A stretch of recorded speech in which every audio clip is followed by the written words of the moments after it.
Modifying editable poly objects using sub-object levels. Here I'm going to click and select on a editable poly. When we go over in our command panel and go to modify, you'll see that it shows it as an editable poly now. If I hit the plus sign next to it, I end up with the sub-object levels.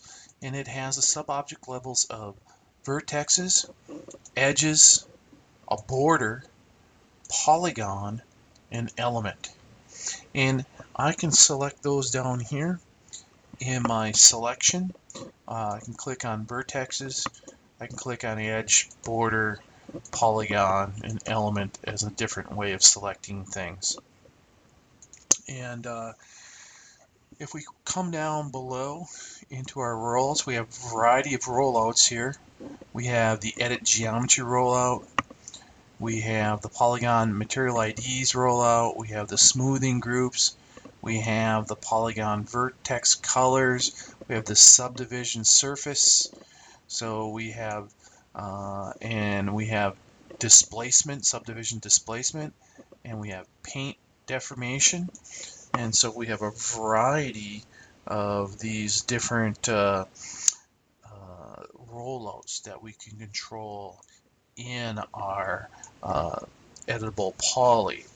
Now, when we want to select, if I'm selecting polygon as my sub-object, I can just pick on one individually, and I'm picking on that particular sub-element. If I hold my control key down, I can pick on more than one sub-object element.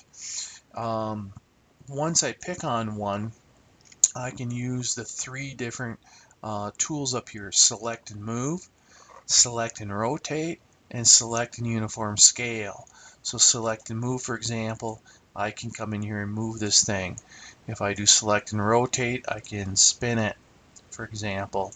And I can also do select and uniform scale, so I can make it smaller or bigger. So I'll make it a little smaller here. And I can go back onto my editable poly here, and I can go back, and now I'm finished with editing.